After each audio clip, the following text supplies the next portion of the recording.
This unearthly device is a Grumman lunar module, the most specialized yet most broadly capable manned space vehicle ever built.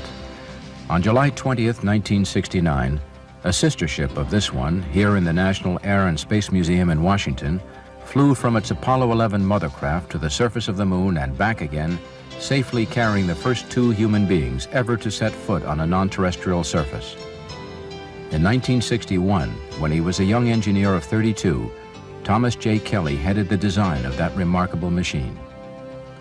But America's quest for the moon actually began 4 years earlier, on a fateful day in 1957. I still remember when the Sputnik was launched, which kind of was a rude awakening for this country and for me personally about the space age. When the Sputnik came along, it just gave impetus to what we were doing. And I guess I personally appreciated it. It was like being able to give the government a prod to do what you thought they should be doing all along.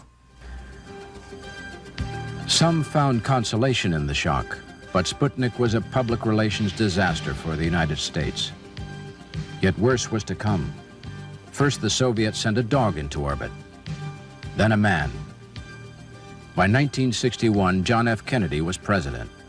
For him, the worsening situation represented a direct political challenge. We insisted that we should see the president. We felt it was an important issue, and we did see President Kennedy. And he was really not prepared to make a decision on the follow-on to Mercury, which was Apollo. Even in those days, it was called Apollo. But he did agree to go ahead with the development of the larger booster, the Saturn. And then about, I would guess, offhand, maybe 3 or 4 weeks later, cosmonaut Gagarin orbited the Earth. And at that point, President Kennedy realized that there was an immediate policy issue.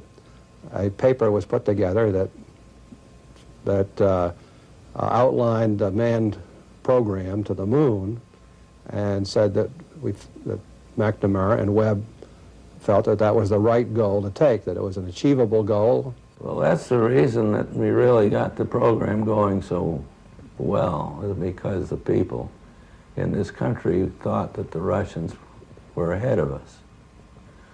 And of course, the Russians were ahead of us. On May 5th, 1961, Alan Shepard became America's first man in space. The flight was embarrassingly brief in duration, simply a ballistic lob to an altitude of 116 miles and a water landing barely 300 miles downrange.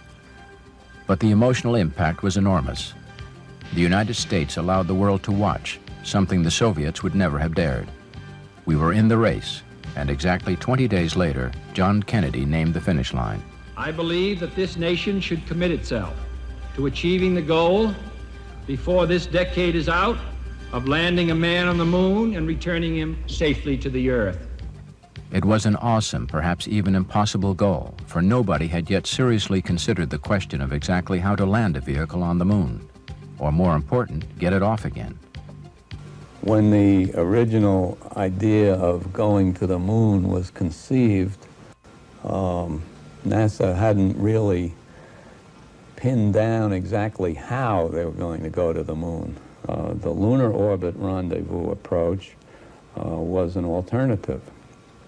I think it was a pretty ingenious alternative. The person who is credited with having come up with the original idea is John Hobart at NASA, and we read one of his early papers on that, and we checked all the calculations ourselves, and it seemed like a pretty attractive idea to us. So in the final analysis, the lunar orbit rendezvous approach was selected because it was more economical. Specifically, the command module could be specialized for re-entry, which was a very demanding environment and requires a hard, compact, heat-resistant vehicle in order to survive, aerodynamically shaped. In contrast, the lunar module was able to be specialized for operations in space and on the moon, where it has no aerodynamics to contend with and very little in the way of forces, either gravity or anything else.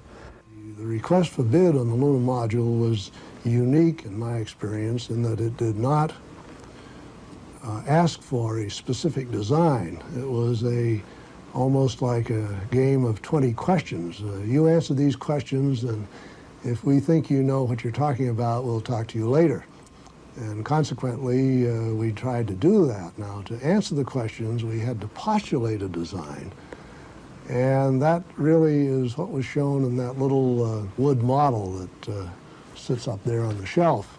We thought that, in effect, when we finally did receive indication that we were the winners, that we would develop that design. But it turned out that no, we had just passed the entrance examination, and that we would have to work with what is now the Johnson Center to develop a design. So in effect, the preliminary design of the lunar module started from scratch after the award. That development work began in November 1962 when it was announced that Grumman had won the LEM competition. It wasn't the first time Grumman had been on the leading edge. The best analogy to the problem of designing a spacecraft that seemed to be a fighter airplane. We didn't know anything about space any more than most people did at that time, but we did know a lot about producing reliable flying machines that had to operate in a very hostile and demanding environment. If you think about the skills that we had available from the aircraft design world, were really very directly applicable to the design of the lunar module. But everything else was a very logical extension of the aircraft designer's desire to go higher, faster, and farther. At regular intervals during the design of the lunar module, Grumman built full-size models of the machine. With these mock-ups, engineers could check the fit of systems, astronauts could practice their procedures, and NASA could evaluate Grumman's progress. NASA would come with literally hundreds of people. They would include all the astronauts and all the leaders of the various NASA centers and their supporting cast of engineers and experts. Now, in the case of the LEM, the crew had a lot of contact with the LEM besides just flying it from inside the crew compartment. It also served as their home base when it was on the moon, and the descent stage housed all the scientific equipment. All of those aspects of the LEM that the crew would actually use had to be evaluated in the mock-ups. We had a sling with like a big bungee that ran down from the ceiling, and what the astronaut would do would hook it onto his suit, and he would go up the ladder, ingress and egress out of the LEM. And it was quite interesting, and if you ever got on one of those things, it was quite a thrill. It's like jumping off of a tree into water and then bouncing back up again.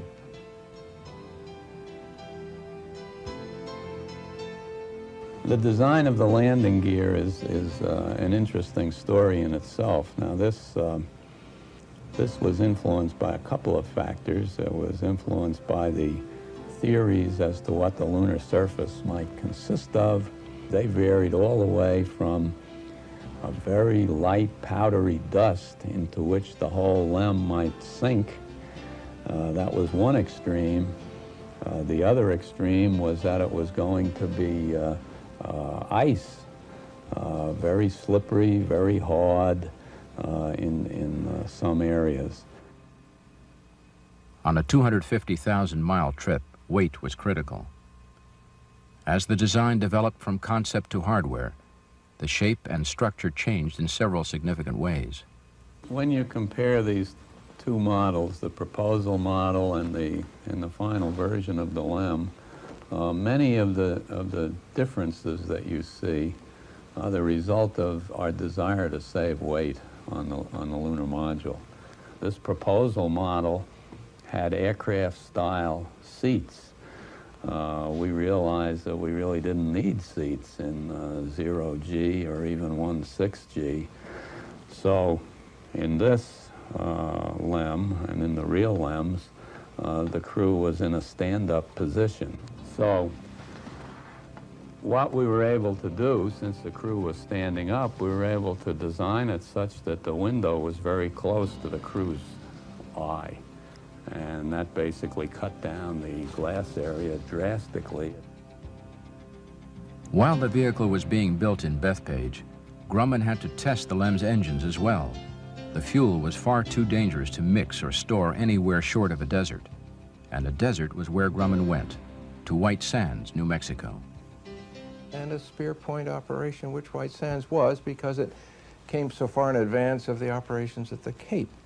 Initially, we had to find out whether this descent engine could be fired, gimbaled, throttled, and would it in fact fire as long as this descent mission lasted. And we had an altitude chamber for the descent stage, and we had an altitude chamber for the ascent stage. The ascent stage was far more critical in the mission than the descent stage because it had no backup. And if there was anything that had to be absolutely perfect in the lunar module, it was the ascent engine. Because if you pressed the button to go back out into orbit around the moon and it didn't fire, the astronauts were lost. In 3 wars, Grumman airplanes built a reputation for bringing their crews back alive. The LEM would too. Each LEM would be used just once, but Grumman built them to last. The actual building was done in a very handcrafted, customized fashion, and in many, many cases, you were strictly relying on the integrity of that particular workman, because after he put something together, it was very, very difficult to tell whether it had been done properly or not.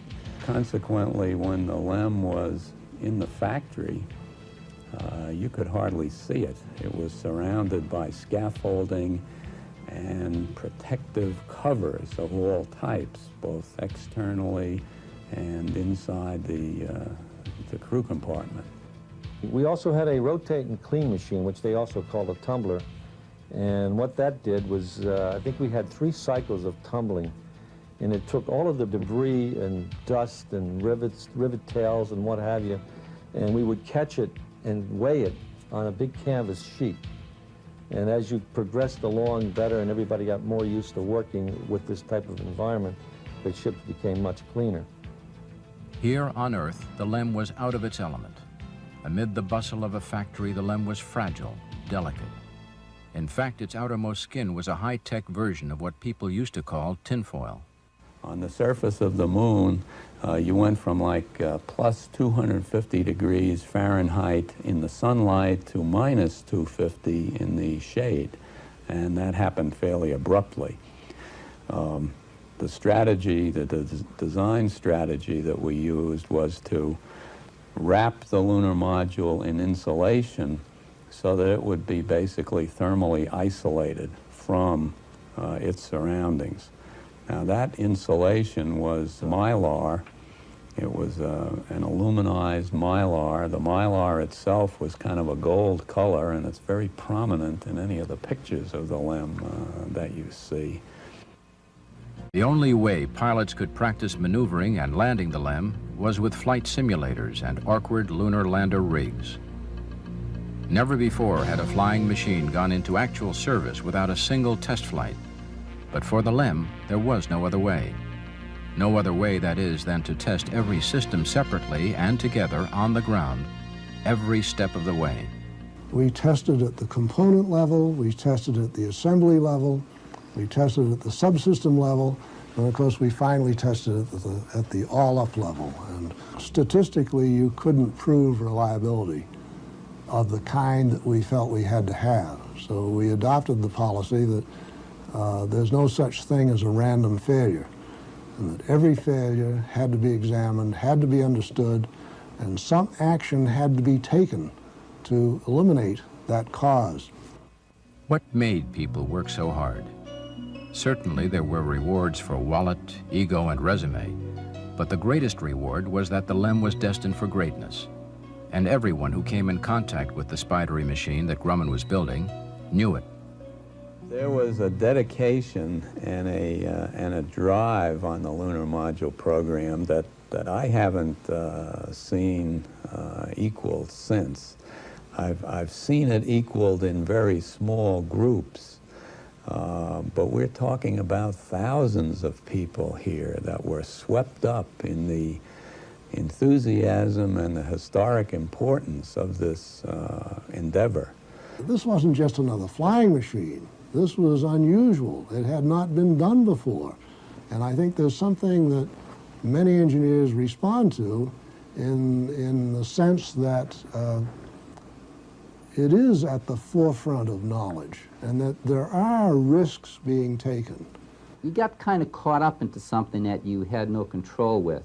There was a national goal to put a man on the moon, and it was something that we all just got so engrossed with and became so dedicated to or obsessed with that you would do anything you had to, go wherever you had to in order to get the spacecraft ready. We thought we had hyped ourselves into thinking, you know, we could do it. We believed we could do it. And there was something there, there was a pot of gold at the end of the rainbow. We could see it. We knew we were part of it, and we could see the progress we were making. And then we were all 20 years younger. At that time, the average age of the NASA and their contractors were, you know, probably around 30, 25 to 30. That age, you believe you can do anything. You know, you can move mountains. And we actually believe that. So we got caught up in it, and it was, we were addicted. We'd rather be here than go home. The spirit I saw at Grumman in those days with the LEM was to almost be willing to go to any end, personal sacrifice, and it certainly was in the hours that people were putting in, and I'm sure it was hard on home life, to make it right. The fact is that there wasn't any question in anybody's mind that we were going to make it work, that we were not going to leave two astronauts on the moon, and that we were going to get them back safely. Despite their indomitable spirit, at Cape Kennedy, the Grumman team were newcomers. They found themselves continually behind schedule, getting the unproven LEM into the flow, on the stack, and to the moon. And we got into this environment down there where with the Mercury and Gemini programs preceding our Apollo program, there were a lot of people in the Cocoa Beach and the Cape Kennedy area that were, you know, you might say, well up on the learning curve and very experienced in the whole business of launching vehicles and manned space flight. We were the last large major contractor to come on the team at Kennedy, come on the stack, so to speak. And there was a lot of people who thought that perhaps we didn't have it, you know, from experience and just general know-how to stay up with the crowd. The Cape operation was the last stop on the daisy chain. We at the Kennedy Space Center had the job of taking the ascent and the descent stage and putting them together and doing all of the pre-launch checkout of these vehicles, the ascent and the descent stages, and prepping them for launch.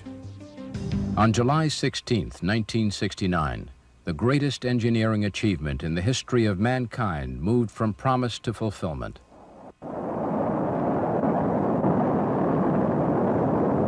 The entire world watched as Apollo 11 cleared the tower at the Kennedy Space Center in Florida. For the men and women of Grumman, the sense of participation was strong and sweet. Buzz Aldrin, Neil Armstrong, and Michael Collins, harnessed in their seats atop this 36-story high Saturn V launch vehicle, headed for the moon 250,000 miles away. Reaching an escape velocity of 24,200 miles per hour, Apollo 11, with its 3 astronauts and command, service, and lunar modules aboard, was injected into its translunar trajectory. Once the accuracy of the flight path was confirmed, the panels of the spacecraft LEM adapter were opened. This allowed the command and attached service modules to separate from the 3rd stage, rotate 180 degrees, and dock with the Eagle. As the lunar module Eagle was pulled from the 3rd stage, Apollo 11 finally settled into its 3-day voyage toward lunar orbit.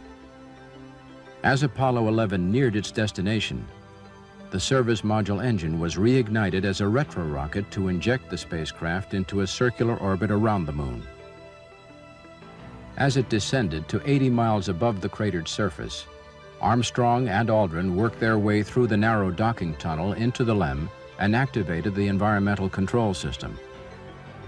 With its landing gear deployed and landing radar tested, the Eagle used its reaction control jets to separate itself from the command module. The Eagle started down. The descent engine was throttled to regulate the speed of descent. Neil Armstrong pitched the LEM downward for a better view of the lunar terrain. Assisted by onboard computers, he guided the LEM to a level area. There were just a few feet to go to landing, but Apollo 11 was running out of fuel. Less than 40 seconds of maneuvering power left. Forward, 40 feet down, 2.5, picking up some dust. Big shadow. 4 forward, drift into the right a little. 30 seconds forward. Contact light.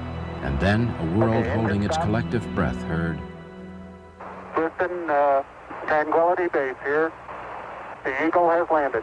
Roger, Tranquility. We copy you on the ground. You got a bunch of guys about to turn blue. We're breathing again. Thanks a lot.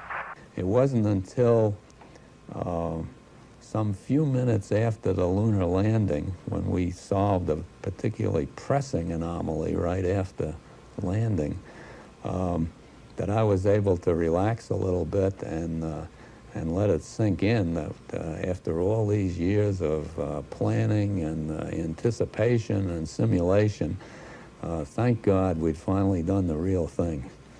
I can remember just being absolutely galvanized that for all these years, this is what we were coming to. This was a moment of truth.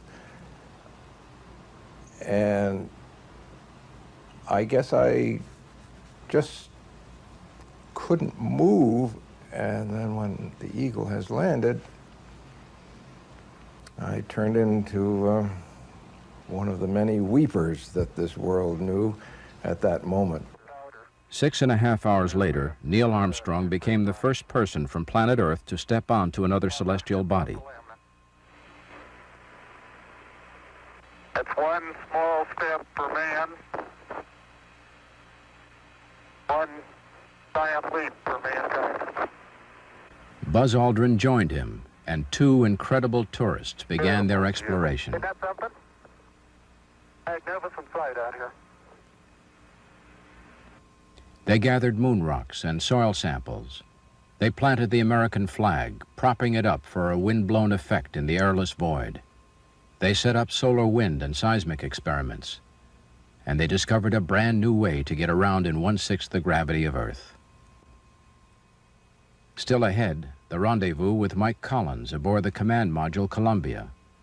Aldrin and Armstrong would have to launch themselves into lunar orbit and do it alone.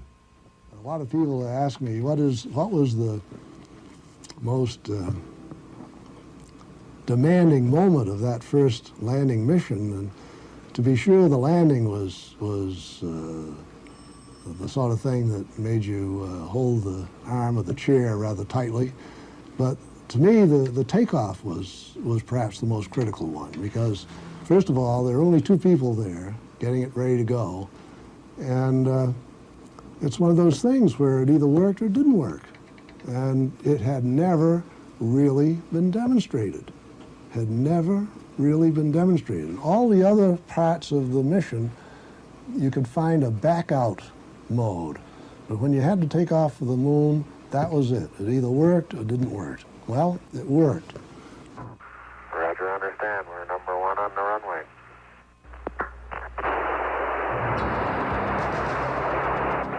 Beautiful. 26, 36 feet per second up. When the ascent happened, I think my heart stopped. And when it was in orbit was the time that I said, yes, now it has happened. I was very confident that we could rendezvous with the command and service module and then get our astronauts home. And home they came, to a nation whose confidence had soared to a height we've yet to surpass.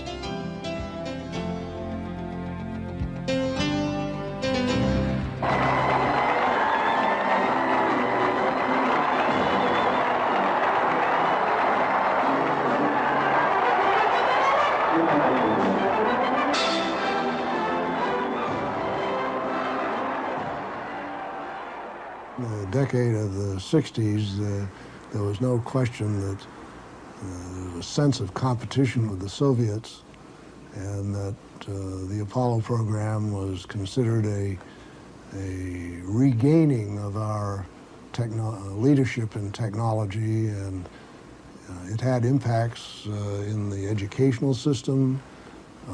It inspired a whole generation of young people to be interested in high technology. It had a mission description that was fairly simple, go to the moon and back in this decade, that most anyone could understand. And it really had a chord that struck the imagination of not just those involved, but literally anyone on Earth, that this was really going to be the first time people would leave the Earth. And I think by the time that we landed on the moon, there wasn't any question as to who was preeminent in space technology in the world, and that was the United States. So that goal was achieved. It is hard to imagine that mankind's first landing on the moon is already ancient history, that 5 more followed. To some, it is the stuff of school books, the lore of elderly engineers. For others, however, it seems like yesterday. And anybody who doubts their accomplishment need only examine what they left behind. What a ride, what a ride. Remember, there's 6 of these descent stages today, sitting on the moon, looking right like that, with a grunt made in Bethpage, New York nameplate on them. And that's something that thousands of us Grummanites take great pride in.